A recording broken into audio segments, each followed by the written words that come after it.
In this video, I'm rolling with Shahan and Justin.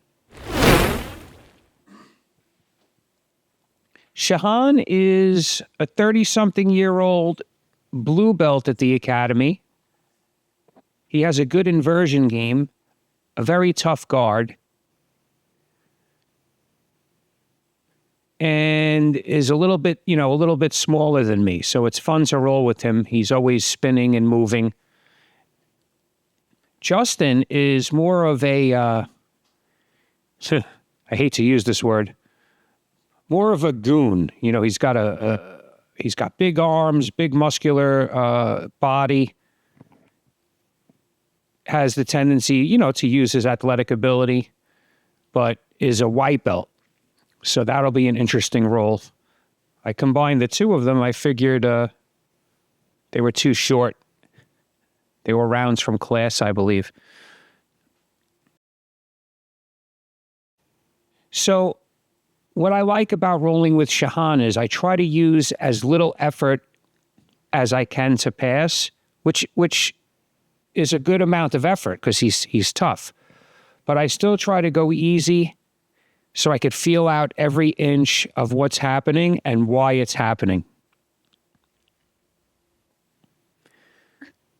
There he had a grip on my left arm. I did like a Tan Sao, which is like from Wing Chun, and that made his grip weak. It's basically turning the angle of your arm, where your elbow becomes closer to your body and you have better structure.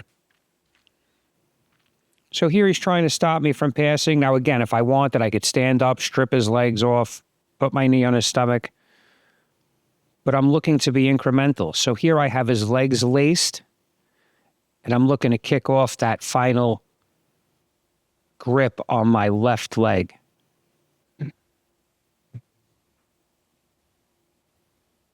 So there I controlled his arm until I got it out of the way, and then I grabbed the back of his head, and I was using that to climb him and to pass his guard. And he recognized that, and he made space. He did a good job of making space. He's very squirmy. And, dare I say, strong for his size. So I'll put the other links to our roles in the description. We always have a good role. He's a great training partner.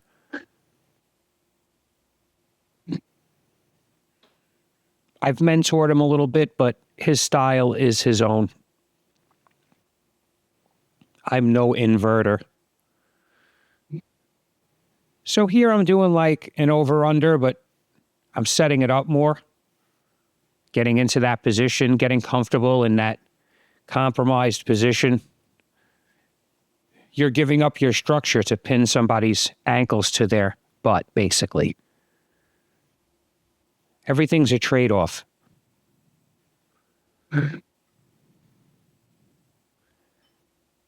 So there he was trying to do an arm drag, and I just let him pull me, and I almost passed his guard to his right, as you could see. So be careful. You don't want to pull people past your guard. Now, he's doing a good job in defending it, but it's costing him a lot of energy usage.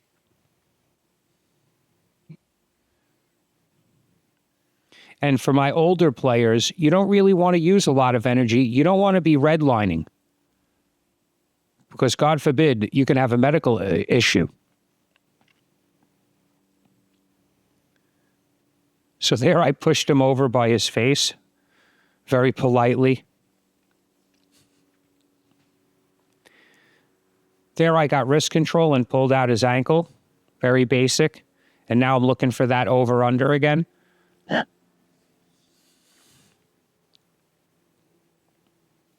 I remember one of my first classes at Marcelo's, Bernardo was still teaching back then in 2016, and he taught his over-under pass. I wish I remembered it better. I was only a blue belt back then, so my jiu-jitsu IQ wasn't the genius I am today. Just kidding. So there it looks like I fell back on an ankle and he tried to come up. Oh, I fell back on the calf slicer. So I had my arm laced through the back of his knee there. And I was going to bring my legs around and finish. And he knew that. And that's what he did to defend. kudos to Shahan. So here he's trying to grab my feet and like spin them out of the way, but I have double wrist control in his left hand or arm drag wrist. You know, you don't want to let somebody have a 2-on-1 on one arm and then try to work something else, because there's not much you could do to make those grips irrelevant or ineffective. So that was a great exchange. He tried to jump around to the other side, and even though I did the butterfly hook on the opposite leg of what I would normally do it, and was able to get the reversal. So there he's trying to pick me up again in an inefficient manner. See, his knees need to be near his shoulders when he loads me up. If his knees are near his shoulders and he tries to pick me up, I'm going. So if he could control one arm, get his knees up near his shoulders, he could roll me over. Now, there's more sneaky ways to do this, but he has to understand the basic way first.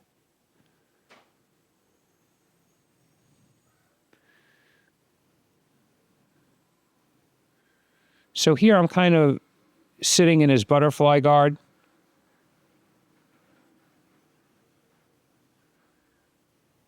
Oh, and that ended the round. Sorry, I have the volume off. There was music playing. You know, some people said they weren't fans of the music I added to the video, and I'm not a fan of music in class in general because I can't pay attention to it. And I'm someone who loves music. I love to sing. I dance. I DJ. But when I'm rolling jiu-jitsu, I just want to do jiu-jitsu. So whatever music's on, I don't even hear it. For our purpose, for my purposes, I wanted to just put it as filler so it wasn't too quiet when I wasn't speaking. But I think I made it a little too loud. So there's Steve in the background with Unchokeable Bruno. I have a round coming with Unchokeable Bruno. I was talking to him. He bench presses like 300 pounds. He's 18.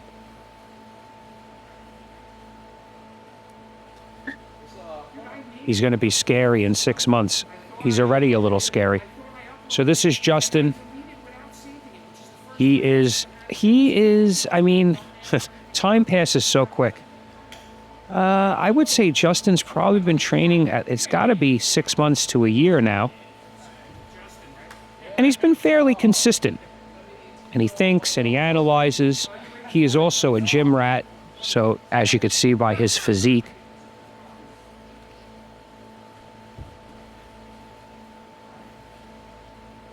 He uses a lot of, his physical abilities, and I understand doing that in the beginning.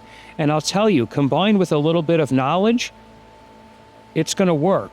But the problem is he can get a lot of false positives. So yeah, it works with a little technique and a ton of muscle, let's say. But we want to reverse that ratio. We want to use a ton of technique and a little muscle. So here I'm trying to take his back. He's doing a good job of getting away from me there, of not allowing it. He did a really good job, actually. And now he came up to his knees. He's looking to invert. He wanted to get his hand inside my thigh. But when I sit on my legs that way, on my knees, I don't allow any space. So no matter how good you are at getting your hand inside, it's not going to work because I basically have it sealed. So here I'm threatening the toe hold. So whatever the case, I try to go easy. I don't want to use a ton of effort. As you can see, I'm not breathing heavy. There I tried to make space. He tried to do a leg drag. He was very aggressive about it. When he got a 2-on-1 on my ankle and pulled it across, it really worked. So there I was able to get up and just push him over. I always look for that. So it's not a Tai Chi sweep, but we don't think about that. We never really think about just pushing someone over. When you see that they have a dead angle, push them over. It works. But there's a sensitivity involved with it as well.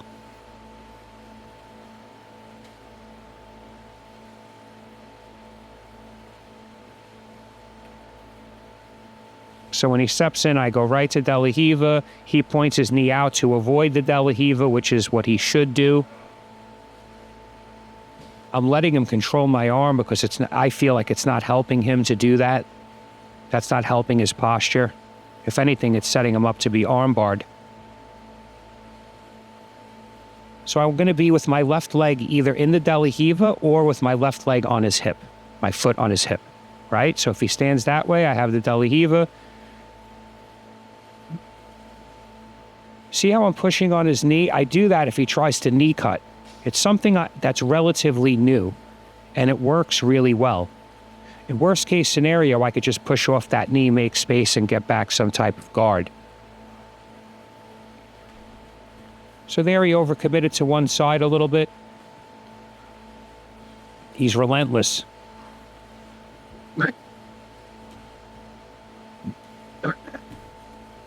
So as you can see, I'm playing relaxed, but not lazy. I'm not doing enough. I'm doing just enough, but I'm not falling asleep. I'm giving him what he deserves as far as my defenses. And he deserves a lot. He's a good white belt, this guy. I know that sounds like a oxymoron, but it's true. You could be a white belt for years. You could be somebody that's super talented, and in three to 6 months, you're already doing well. So there, that was good. I pulled out his leg, and then I tried to finish by pushing him, but he had good balance, and he avoided being knocked over.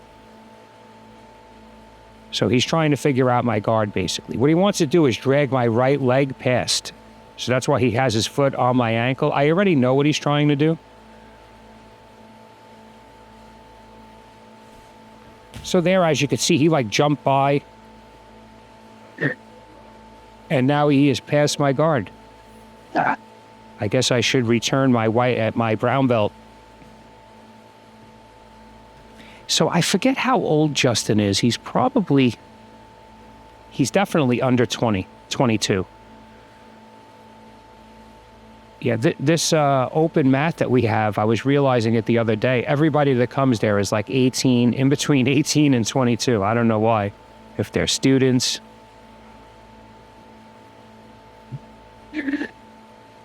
So here I already have my hook in behind his leg. He identified that and kicked it off. But you could see he's laying on me, which is a good thing. At least he's not on his feet or on his knees. But he's not controlling me. So even though he's much bigger and stronger, I'm still squirming around. I'm still getting my hook in on his leg.